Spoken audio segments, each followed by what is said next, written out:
my wife got into an argument with some company, and it's like she used ChatGPT to argue with them. They used it to argue back with her. And it's like, I just saw the future. This is incredible. Exponential growth is, is a powerful hell of a thing. Yes. It's definitely given me good things to think about and work towards. So I was thinking about, when we met, when you were running Paribus. And it kind of feels like, one of the first or second or third order effects of AI is the marginal cost of arguing has gone down to zero. Yes. Right? No, I'm serious, right? It's just true. like, my wife got into an argument with some company, and it's like she used ChatGPT to argue with them. They used it to argue back with her.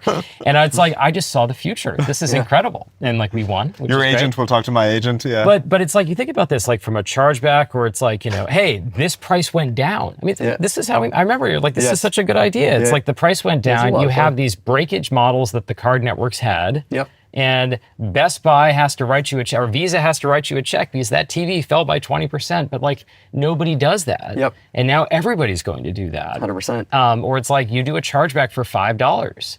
It's just not worth it. For right? sure. It's like I thought it was Pepsi that I was buying at McDonald's. It was Coke, chargeback, right? Nobody's going to dispute that because the cost is too high, but now the cost goes to zero. That's right. So I'm just kind of like, what do you think? I mean, it's hard to picture 5 years from now what the actual full effects of this are. But if you kind of think about that as the macro abstraction of it's like marginal cost of arguing goes to zero, what changes? I think, to be really explicit, I think what's happening is the marginal cost of time, of knowledge work. That is a much better abstraction. Is what's going down so rapidly. And I think about our customer base. Most of our customers don't have a single software engineer, let alone a software engineer for their finance team. And if what we are very good at doing is selling functionally sets of work, maybe it's embedded in a financial operating platform, but expenses done, accounting done, some type of knowledge work done, and you can deliver that, that is immense high leverage value for these customers. If let's say it cost $5 before, they didn't do it, now they can get $5 of value, but maybe the cost of it's a software type cost. Maybe it's pennies of tokens to actually go and do that.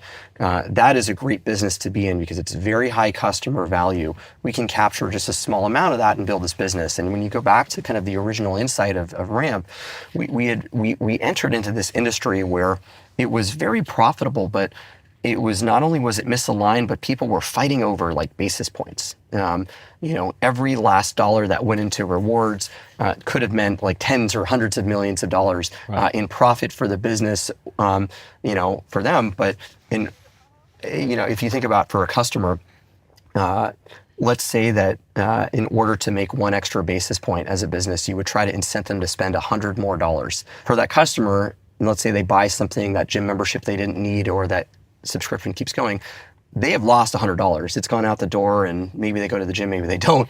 But that is out of their bank account. And if you just try to say, I'm gonna have a better rewards program, sure, maybe you can get that customer, $1 or $1.10 back or some amount. That pales in comparison to just helping them just like not spend that $100, like cancel the subscription. The economic leverage of that activity is much higher.